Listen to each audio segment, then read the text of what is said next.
esta opinión personal, tropiezo de la Cancillería en virtud de un gustito personal, yo creo que del presidente Gabriel Boric. Tal como lo hizo con Perú. ¿Por qué? Por no dar un paso atrás de sus convicciones ideológicas o sentimentales o emocionales y mirar los fenómenos internacionales con un criterio más global, que es lo que siempre se dice que hay que hacer en diplomacia. No te la juegues, mira el contexto, o si no va a terminar con los dedos atrapados en la puerta. ¿Por qué digo esto? El error del presidente Boric cuando habló en la CELAC sobre Perú fue que no contextualizó, y si bien manifestó una legítima y a mi juicio valedera preocupación por la vigencia de los derechos humanos en medio de la represión de las protestas en Perú, se le olvidó condenar los hechos de violencia en las protestas. En Perú han muerto 11 personas por los bloqueos de carretera, porque no pudieron llegar a los hospitales. 11 personas muertas por esta acción de los manifestantes, aparte del policía que fue quemado vivo. El presidente Boric había pasado sin ningún problema en la CELAC y con Perú haciendo estas declaraciones, y además hubiese manifestado una crítica respecto al uso de la violencia que ha afectado a civiles peruanos. No lo hizo. Deriva ideológica, octubrismo, lo que sea, mal. O sea, empaña una legítima, genuina además, preocupación por la vigencia de los derechos humanos, por no condenar la violencia. Y ha pasado algo similar hoy día con una declaración que hizo respecto a lo que está ocurriendo en Israel. Mira, ¿qué dicen los organismos internacionales? ¿Qué dice Naciones Unidas? Que esto tiene que ser una solución en virtud del diálogo para la creación de dos estados, un estado palestino y un estado israelí. Y que hay que condenar la ocupación ilegal de territorios palestinos por parte de Israel y condenar las acciones terroristas palestinas. Hoy día ha habido una declaración por parte de nuestro país, una declaración del gobierno de Chile, condenando lo ocurrido el día jueves, una incursión de militares israelíes a un centro en Jenin, un campamento de refugiados palestinos, y eso terminó con la muerte de 9 personas en una balacera. ¿Qué dice Israel? Israel dice, no, nosotros fuimos a desbaratar una banda terrorista que estaba preparando atentados. ¿Será creíble o no esa versión? No lo sabemos. Y por lo tanto el gobierno condena, insta a Israel a respetar el derecho internacional y humanitario, a deponer cualquier acción de fuerza de carácter unilateral. Son hechos gravísimos de violencia acontecidos en este campo de refugiados. Pero, nuevamente, ninguna mención a los ataques terroristas palestinos. ¿Y qué es lo que ha pasado? Sale esta aclaración del gobierno chileno y a las pocas horas, estamos ante lo siguiente. Un ataque terrorista en Jerusalén, donde hay 7 personas fallecidas en una sinagoga israelíes. Si hubiesen meditado un poco más, si hubiesen tenido capacidad de mirar el contexto, la Cancillería, porque esto ya es del gobierno, podría haber perfectamente condenado esta incursión israelí en este campo de refugiados palestinos, pero al mismo tiempo, si hubiese puesto en el último párrafo que al mismo tiempo se condenan los actos terroristas de grupos yihadistas palestinos, no habría pasado nada. Pero nuevamente no lo hicieron. Nuevamente el sesgo, la deriva ideológica o emocional, pongan el nombre que quiera, la omisión, y por lo tanto es una declaración que queda, después de lo ocurrido en Jerusalén, desequilibrada, una declaración torpe, digámoslo. O sea, una declaración no diplomática. Bastaba haber puesto una frase al final y habría resultado, a mi juicio, impecable. Claro, porque podríamos decir que básicamente las opiniones que ha vertido el presidente de la República o el gobierno están bien, pero carecen de contexto. Es que claro, quizás le falta lo que decíamos hace unos días atrás, la omisión en este caso de lo que sucede con los actos violentistas en Perú, y lo mismo que pasa acá con lo que tú decías de los actos terroristas de grupos yihadistas palestinos, hace que efectivamente se puedan generar distintas controversias que ponen en tela de juicio también las relaciones internacionales que tiene Chile. Y le dejan bandeja ¿a quién?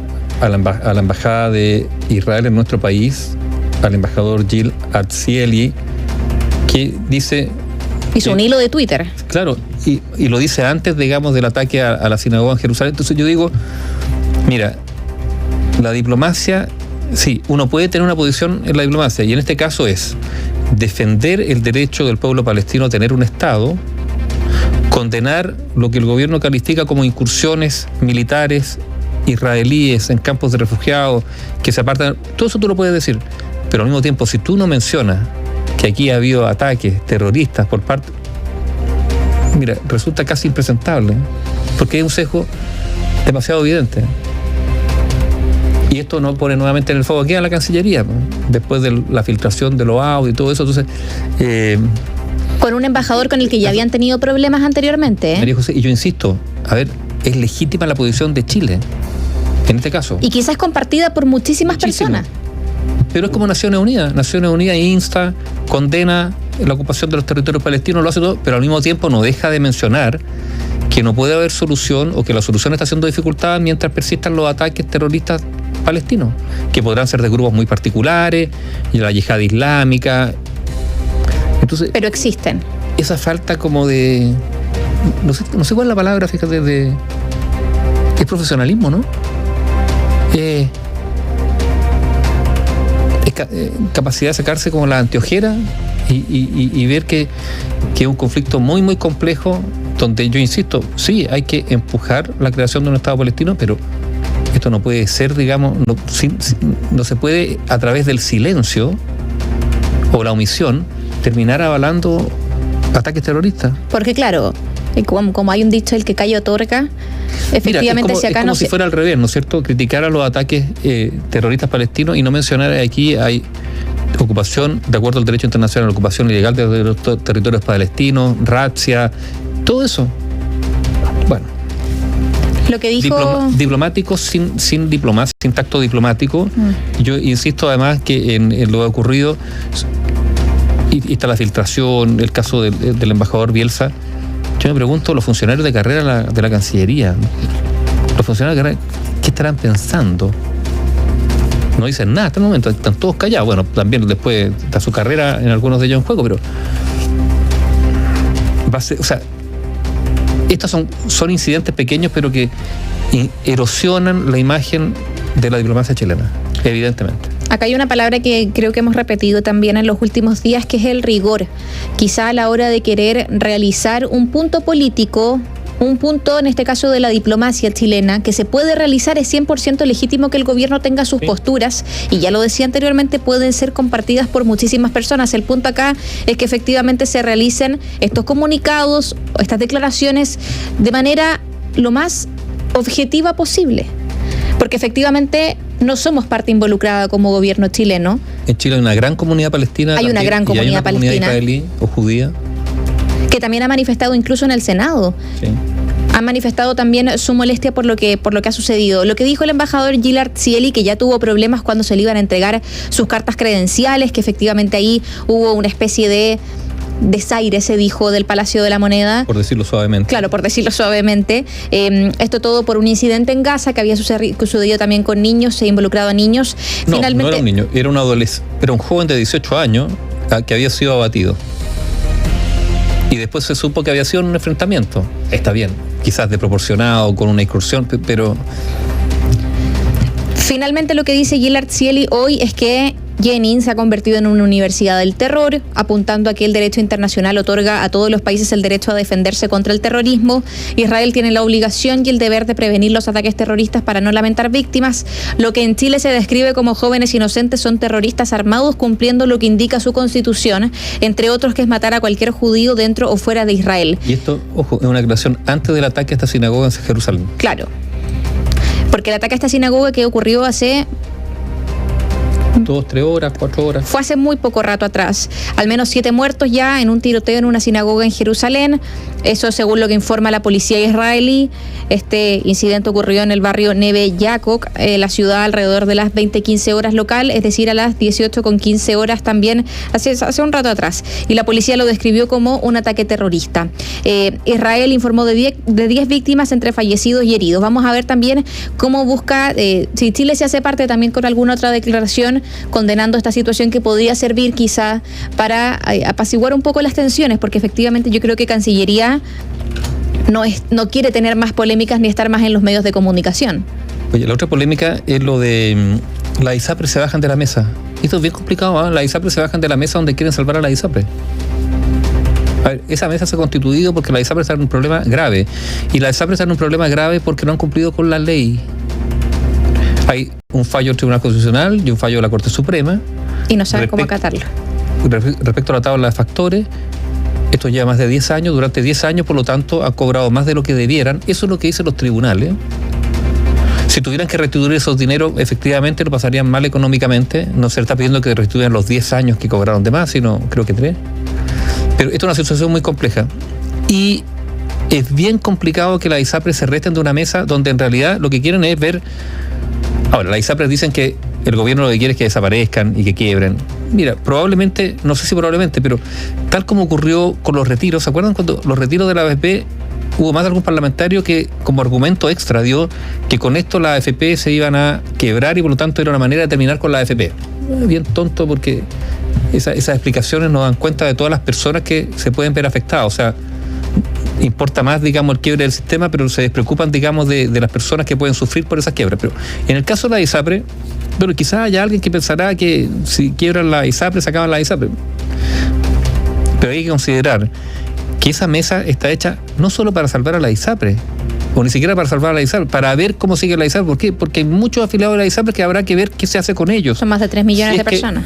Si es que la ISAPRE tienen o profundiza sus problemas o algunas de ellas caen en insolvencia, etcétera, etcétera. De hecho, el gobierno había dicho que quería presentar un proyecto para poder, entre comillas, dar solución a los distintos afiliados, a las personas que estaban cotizando en los sistemas de ISAPRE. Pero yo encuentro que igual es un poco... incendiario el tema de decir, gobierno, díganos ahora si quieren dejar caer al sistema privado. Porque claro que estas negociaciones implican tiempo. El punto es cuánto tiempo se tiene y cuánto tiempo, si se le puede dar más celeridad a las conversaciones o no. Pero efectivamente el salirse de la mesa de negociaciones, considerando que de momento no sabemos la interna de las conversaciones, pero disposición al diálogo se ha visto. Sí, es que ¿sabes lo que pasa? A ver, yo entiendo en qué sentido. Lo que está en juego para la ISAPRE es modificar significativamente su negocio. Y, a ver, también está eso. A ver, seamos sinceros, también aquí por parte del Ejecutivo y de muchas fuerzas políticas dicen, bueno, como está el sistema como está no puede seguir.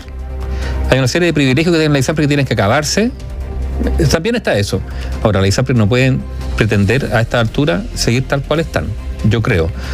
Entonces, se da la paradoja que estamos ante un momento muy complicado porque cada día a la política le cuesta más ponerse de acuerdo, hay el término del prestigio, pero hoy día hay un espacio para que la política se reivindique, al menos en este ámbito, si es que fuese capaz de alcanzar un gran acuerdo transversal que signifique pensar el sistema de salud público y privado, porque habrá actores privados en el sistema de salud para los próximos 20 o 30 años. Entonces, y esto incluye a la ISAPRE como sí, con modificaciones probablemente a su negocio, incluye el sistema público, sí, también con modificaciones a cómo ha estado hasta ahora, con rigor respecto al tema del gasto, de la fiscalización, todo lo que sea. Pero restarse a priori de eso es muy, muy complicado, más allá de los esperados que estén las ISAPRE por la situación en la que están, sí. Pero fíjate que la pelota está dando bote y quien tiene que agarrar esa pelota es el mundo político. Puede que estén preocupados de otras cosas, pero en el tema de salud, a ver, hace 2 días atrás, desde Radio Vivió en la región de Valparaíso, nos hablaban, digamos, de las esperas para la hospitalización, el Hospital Carlos Van Buren. Entonces, gente que te dice como ya normal, sí, llevo 4 años esperando una operación. Ahora, ese es el sistema público, mal. Pero el sistema privado tampoco puede, digamos, sobrevivir sobre la base de estrujar el sistema y desechar ese limón exprimido, digamos, cuando empieza a tener ciertas prevalencias. Estoy hablando incluso de los cotizantes. Entonces, lo que se requiere aquí, o que se requeriría, bueno, es que se sienten los actores políticos con la ISAPRE, con el Ministerio de Salud y digan, mira, estos 5 puntos, estamos de acuerdo y sobre la base de esto vamos a construir para adelante, porque ahora se bajan las ISAPRE, todo queda en el aire y lo único que hace esto es generar más y más incertidumbre, lo que es muy mal negocio también para la ISAPRE. Claro, porque ellos siguen, entre comillas, en esta especie de limbo de incertidumbre, los cotizantes en la misma situación, y algo que tienen que tener claro tanto las ISAPRES como el gobierno es que se tiene que ceder, porque El mismo oficialismo también ha sido muy crítico del sistema de salud privado. Tuvieron una especie de revés en la votación del proyecto constitucional que se plebiscitó el 4 de septiembre, cuando la gente finalmente opta y decide y se manifiesta por querer elegir entre un sistema de salud público y privado. Fue uno de los puntos que también fue bien criticado del texto que se plebiscitó. Por ende, sabemos que hay reparos hacia el sistema de salud privado, que podemos compartirlos o no, depende de la postura de cada uno de nosotros, pero efectivamente el sistema tiene que también modificar y cambiar hacia cómo tenga que ir avanzando. Eso lo va a tener que determinar el gobierno, la política, las mismas ISAPRES, los sistemas de salud, entre otros. Pero efectivamente en una negociación tienen que ceder ambas partes. Claro, y bajándose de la mesa es difícil que se pueda negociar.